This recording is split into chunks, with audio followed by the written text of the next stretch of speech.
Hey everybody, welcome to Local Business Hacks Podcast. I'm your host, Carl Case, and I'm on a mission to help you. Every week, we're going to be talking to local business owners and experts to get their best tips, tricks, and hacks to grow your business. This show is designed to teach you, inspire you, and motivate you to take massive action and start to build your future-proof business. Whether you're just starting off or you're taking your existing business to the next level, this episode is for you. So let's get started. Hey, local business hackers. I'm your host, Director of Global Business Development for Referrizer, joined today by the CEO of Fitness Premier, Jason Markowicz. Jason, welcome to Local Business Hacks. Carl, thanks for having me. Really appreciate it. You're so welcome. I'm beyond excited for you to talk about your journey through the fitness space and what ultimately brought you to Fitness Premier over 21 years ago. So tell us this journey.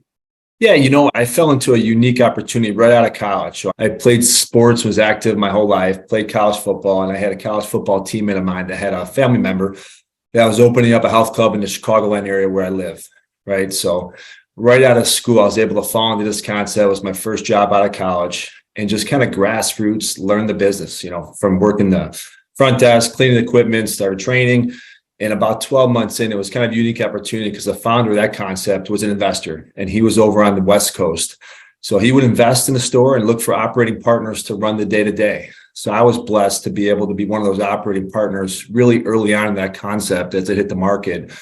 And we were able to grow that concept to about 45 locations, mostly throughout the Midwest and Mid-South. We ended up opening some locations in various states, and I was the operating partner of that arm and just learned a ton of, good lessons, tough lessons, went through the school of hard knocks for many years in that first decade of being in business. So just, blessed to be an entrepreneur, really, just right out of college. And we've been kind of running and gunning ever since.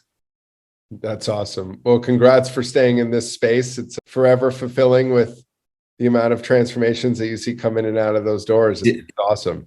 Yeah, no doubt. No doubt. Thank you. Jason, so talk to us about Fitness Premier. How can people get involved? Give us a rundown.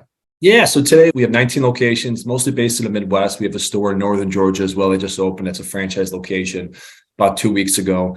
So the best way to describe our facilities is we're fitness-only facilities, meaning that we have all the stuff that you would see in a larger box facility, free weights, cardio, strength. And we focus a lot on the results and the programming that we can offer to members as they join the club, right? So when it comes to small group training, nutrition, personal training, and recovery solutions, we try to do a great job when it comes to that because, we found that people just look for more than just coming in and getting a workout. They want that kind of holistic approach to their wellness. So we try to solve for those things. And our niche is really in kind of that small to mid-tier community. We typically look for strategic markets that we can go in and play some great leadership and do a good job. It's awesome. And for people to get involved, fitnesspremierclubs.com. You got it. Yeah, that's right. Fitnesspremierclubs.com. They can click on own a club there and they can find us for sure. Awesome. So transitioning a little bit into what we are at Local Business Hacks, I'd love to invite you to talk about some of your stories and things that have shaped your toolkit over the years. Yeah, you bet. Yeah, there's probably a few. There's probably many, right? And I think having gone through the journey over the last 20 years of learning from our successes and our screw-ups, I think one of the biggest ones that we learned early on, like I said, we were able to grow the brand that I got involved with out of school relatively quickly. We grew at a rapid pace, many locations in the same year and just fast. And we ended up opening up 6 locations in 5 different states in 2006 and 2007, right around when the economy started turning in 2008. And we were stretched thin, we were spread thin. Our financing wasn't perfect. And we ended up getting into a really just tough spot throughout all that. And looking back at that, and it was definitely the toughest, probably 2 or 3 years of my career. But looking back on what we learned from those experiences has really shaped a lot of what our business is today, right? Like we learned that we couldn't just survive in this space off of just membership, right? The $9, $20, $29 a month, just a lot of times isn't enough revenue to cover your overhead. So out of that experience, a lot of revenue programs that we offer today was born, right? How to get people involved in training and nutrition and solve for their challenges. Yeah, we're looking back, blessed to have gone through it. That's a big one for me. Another one is just being in business. And we have a few businesses we operate. just being able to kind of see into the future a little bit and see what's coming and be able to pivot quickly, right? Like being able to communicate quickly, adapt quickly. And I think a lot of that comes to just growing yourself as a leader, as a person, right? Just being able to keep your cup full so that you can fill others' cup, especially in our business. We're in the people business. So I think looking back at that, I think I've always tried to have a focus on that, just have my cup as full as I can so I can give to others in the best way I know how. And I think another couple nuggets when it comes to locations, we've opened probably 60 locations over the last 20 years. Not everyone has been a great location, right? There's been A locations, B locations, and all in between. So really, as we think about growing our business today, locations in a market we enter really makes a significant impact when it comes to how that unit performs over the decade that we're in business together there. And then I guess maybe my last nugget to share that is top of mind today is when it comes to our business, people really matter. So we've really focused on building systems and communications around developing our people and our team, right? And the people we attract are typically growth-minded individuals that love to serve. So when we think about how we structure our weekly leadership trainings, our monthly masterminds, our retreats, we try to do a pretty exceptional job when it comes to just focusing and investing in that area of our business. That's incredible. Jason, do you mind giving some insights into ways that you do incentivize employees and empower them to do more and grow with you? Yeah, you bet. So we have a two-pronged approach as we think about growth moving forward. One is we're a franchise outfit. So we are a franchisor. We started that in 2016 to facilitate some growth. And about 3/4 of our network are franchisees. And then we have another program we call the partner program. So we have a program that we invest side by side with either general managers or operating partners to get them in business, similar to kind of how I got started, right? I had somebody that believed in me, that took care of some of the things that I couldn't solve for as a young 22, 23-year-old kid. So we have a program in place where we'll come in and invest, buy the real estate if we need to, and place just great people that are passionate about what we do into a program. And that really does create a lot of excitement within our network. People know about that opportunity. We have probably 10 case studies of people going from being a trainer to a GM to an operating partner to a franchisee that we're super excited about. Love that ladder. That's amazing. And I'm sure that it helps attract employees and partners to the brand, which I'd love to hear from you. What are your tips when awarding a license to a franchisee and going through that process of even working with franchisees or at your own corporate level of hiring the right person for that position? Yeah, when we're talking about that, we're really looking for people who have, a passion for people is how we describe it. You got to love people. We're in the service business. We see a lot of members coming and going every day. We're building teams within our stores that we want to encourage them to do a great job and encourage others. So, the first component is having people that are growth minded, that are keeping their cup as full as they can, that are able to serve and lead a community, a team within their building. So that's really front of mind. And if, management skills and leadership skills, all that stuff and experiences are super helpful. But I think the primary driver we're looking for is somebody who loves people and obviously health and wellness. Yeah. So do you look for things like in their past that tell you that? Is it how they present themselves? Because I know I could tell somebody and their character pretty much quickly as soon as I meet them, let alone if you go out to eat with them and how they treat other people. So it's always interesting to hear what people think about it, how to judge that sense of character. Yeah, we try to date them slow, if you will, for lack of a better analogy, right? So the interview process is a little bit lengthy at times. It's definitely a few meetings, right? A lot of times it involves lunch or dinner to, like you said, observe them when they're outside of their comfort zone a little bit. And then we also do use programs that have a matching mechanism when it comes to their personality traits compared to the job, right? We use Culture Index, which has been a great tool for us that we also share with our franchisees to use as a hiring tool so that they can match the best front desk person with the right personality traits. We're not perfect when it comes to hiring, but it definitely shortens the curve of making better hiring decisions quicker and putting teammates in their strength spot of what they would excel at coming on board and joining the team. So that's a big one for us. And another thing that keeps it tight for the franchisees and our managers to run locations is we operate under EOS, which is the Entrepreneur's Operating System. So when it comes to weekly meeting cadence and quarterly rocks and annual plan, we try to template that out for them so they have a consistent thing that they can follow that makes it easy to teach and easy to learn and kind of cascade through the business. It's amazing. Well, it's obviously a testament to the brand being around for 20 years and being in franchising now for 14 is awesome. So congrats. Appreciate it. Thanks, Carl. It means a lot. Jason, I'd love to know on a personal level, what does your morning routine look like? You know what? Yeah, that's a good one. I get up early. My wife teases me because I fall asleep probably much earlier than she does, but I get up usually around 4:30 in the morning. And I like to read, to meditate. A lot of times I'll get in my sauna. So I'll spend a solid hour kind of priming up my body a little bit before I go to the gym. Then usually I'm at the gym with a couple guys from 5:45 to about 6:45. We're sprinkling in some pickleball these days, Carl. We're doing pickleball a couple days a week, which is a lot of fun if you haven't played that. And then from there, I'm usually at the office by 7:30, and we have a great team at our office. So a lot of times it's just huddling up early in the morning, just making sure that everything's set for the day. Like I said, we operate all our businesses on EOS. So many times we'll have a weekly meeting kind of sprinkled in there throughout the week. And then from there, I've really been trying to block out most of my afternoons throughout the week to really just grow and develop the different business units we operate. So setting time for sales meetings, prospecting, and doing those sort of things is where I'm really trying to manage that afternoon time. And then from there, I got 2 young kids, sports, family at home. So they keep us busy after hours and on the weekends for sure.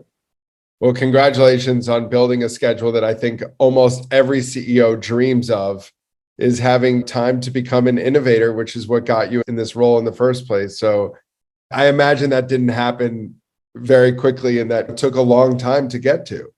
It's 21 years. Yeah. Yeah, we did. Yeah, it took a while for sure. For sure. And it's still a work in progress, right? It's never perfect, but it's always a work in progress.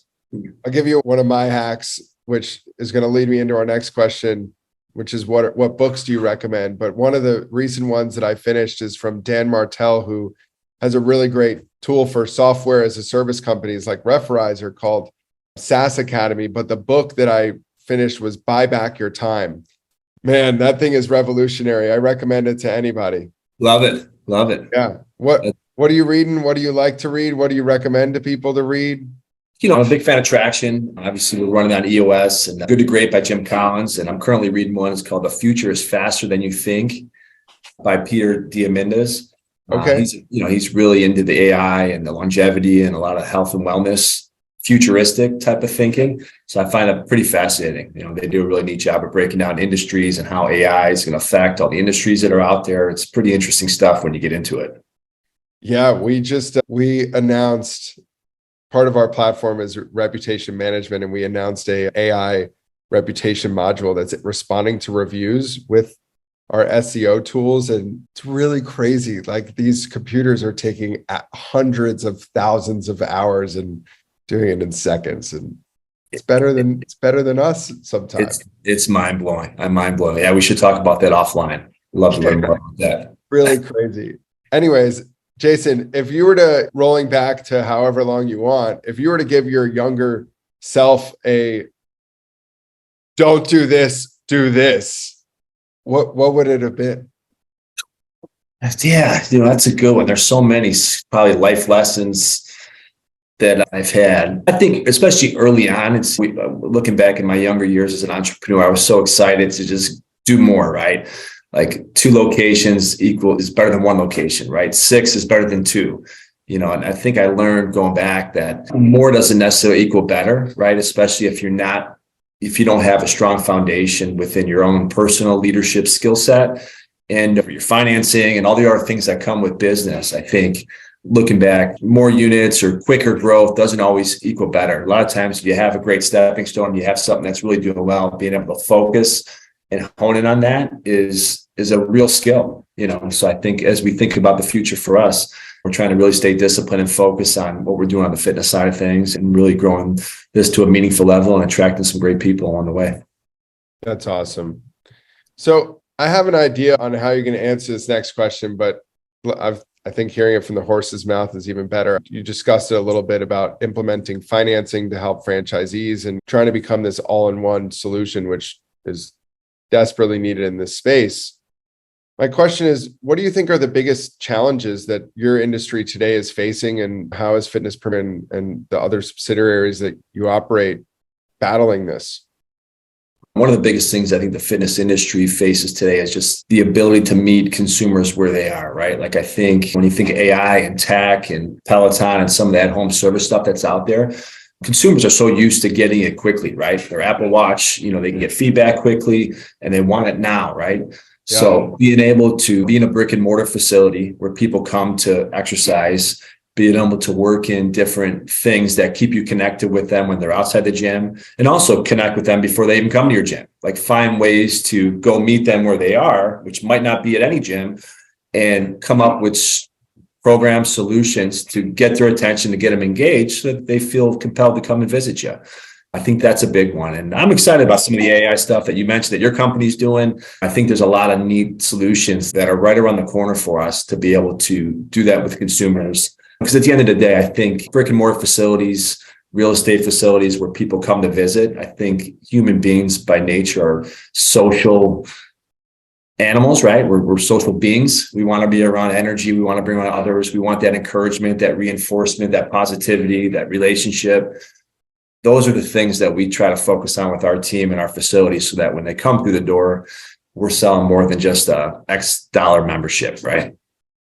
Yeah, and if you look at your attrition over the average big box gym or competitor, I mean, it's right in front of you. So yeah, it's awesome. And that's something to be super proud of. Yeah, thank you. Jason, my favorite question that I've been asking everybody. If you were to have a dinner with a historical figure from the past or present, who are you eating with and what are you talking about? And I'm going to throw another one in there. What are you eating? Oh, that's a good one. Yeah. Man, I grew up in the southwest suburbs of Chicago in the 90s, right? So, I think of like somebody I've never met that I just find fascinating. Michael Jordan comes to mind, right? Just a legend in his own right. I'd probably ask him, like, how did you stay so hungry when you were just at the top of your game for so long, right? When you're crushing it and you're dominating, just how do you keep that edge of just wanting to keep winning and keep being the best for such a period of time? I think that's a pretty fascinating trait that most people don't have.